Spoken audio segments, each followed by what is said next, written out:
So, when we last met, I was pretty harsh on that prison filler arc. And I still stand by my words. That was just the worst. But that brings up the interesting question going into the Friendship Cup. Can the show bounce back? Well, I was gone for a few weeks, so I haven't been able to watch, so I binge watched everything about 20 minutes ago. And I can honestly say, oh my fucking god, this is amazing! Holy shit, I am now convinced they simply just put that prison arc in there because they needed extra time to work on this. These past couple episodes, these past 6, since the cup started, have been absolutely beyond genius. The writing is excellent. The animation is excellent. The duels are excellent. And by far, what definitely holds it together the most is just how much planning and intelligence is put into every little thing that has gone on. And I'm going to start with what is the most simplest part of the whole thing, everything with Yugioh, as he's kind of the main character, so he should be addressed first. Or I guess that's how it should work. I like the way he's been the last couple of episodes. The duel between him and Jack was sort of what you were expecting. You knew Jack was going to win. You know he was just going to toy with Yugioh at first.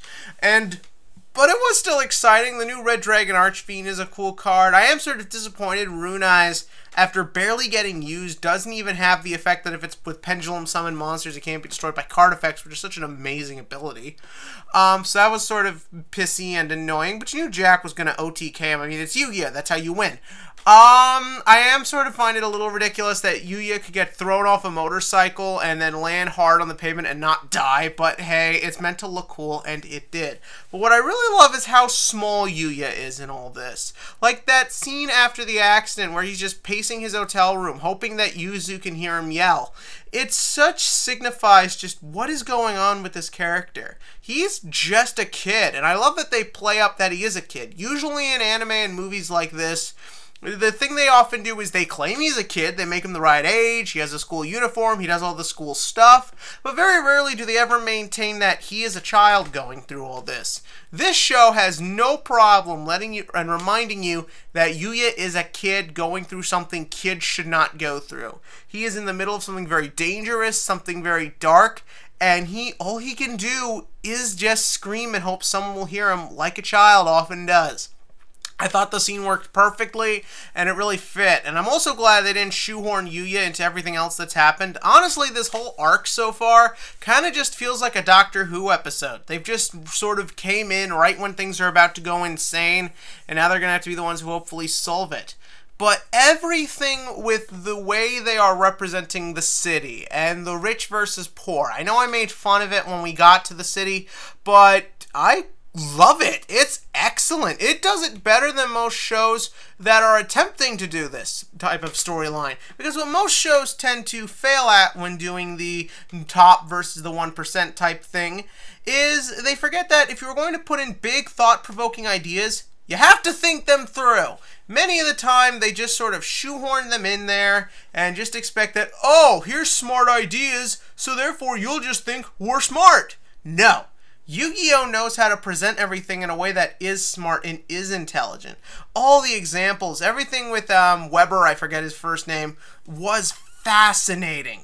Seeing how he's rallying the city up, and every time we cut to the hostility between the tops and the commons, I think is just so amazing. Because it is very much very real world. The rich are more just self-indulgent and self-obsessed than anything else. They're not necessarily evil, but they've been bred into a society that tells them that they are just naturally the best at everything and they're entitled to the world's best. While the commons have to struggle and get through, and it gets them angry and it gets them mad and scared at the other people, much like we're seeing in our society now. I think this is perfectly done and perfectly represented, and you get the sense that Yugioh isn't afraid to address it. There's no sense that we need to dumb it down for the audience. There is no sense that we need to put in like romantic subplots and all this stuff. Remember, this show is supposed to be about dimension travel, and I don't even care about that anymore because this is being represented so well, and you see how the city is on the brink of collapsing. And you get the sense that Reiji knows this, and Reiji is going to manipulate this to get his own goal. Oh my god, everything with Reiji and Reira was amazing so far. We all know that I've been really curious about Reira's character since he showed up, but this was amazing. That scene where Yugioh and Reiji just started arguing with each other about what to do with Reira and what's going on and all this, I could have watched that for 20 minutes. It is so insane. Everything with this kid and the way it's being done and the way it's being handled. The way he reacts to everything, the way he talks to everyone. So much effort has been put into his psychology. And to see it all come to this big heated debate between Yugioh and Reiji, it didn't need a duel. It just needed good dialogue. You get such a sense of Reiji's control and how much he tries to want to use and manipulate everything. And here you have Yugioh just saying, this is a child, let him go. And in the middle, you just have this kid as his mind is just flooded with all this insanity. And then the duel with Tsukikage and Weber, even the stuff, it should not work. You should not be able to go have two different storylines running, the thing with the city and the thing with Reira. But it works so perfectly.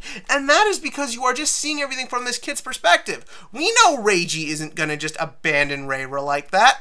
But Reira thinks that. And because he thinks it and because it scares him, we the audience begin to fear for him. And that's just so amazing to watch play out on screen.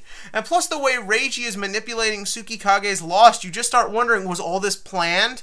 Was basically having the Rei clone of the show and sort of having him quit the duel all part of Reiji's scheme? And it's all conceivable. Everything Reiji's done up until this point, I definitely feel is fairly realistic, or stuff that in the confines of the Yu-Gi-Oh world can happen. Yeah, I harped on the memory loss thing with the other three kids earlier, but even that plays in so well to this character and what he is doing, and how it's going to be up to Yugioh to right everything that's been wronged. We know that probably the show will end with a Yugioh versus Reiji confrontation, and it is so amazing, and the setup for everything. Oh my god, this is Yu-Gi-Oh! Things like Hunger Games and everything else I've probably referenced with pictures and videos just isn't on this show's level, because this show isn't afraid to tackle it and do it in a way that is intelligent and show it to this audience. And what did you guys think? I gotta know. What has been everyone's reaction to this episode? Because I have been loving all this. And so basically in the comments section below, give me your thoughts on all these episodes, what you want to see next and everything else. And as always, click to like and click to subscribe because, my god, this is amazing.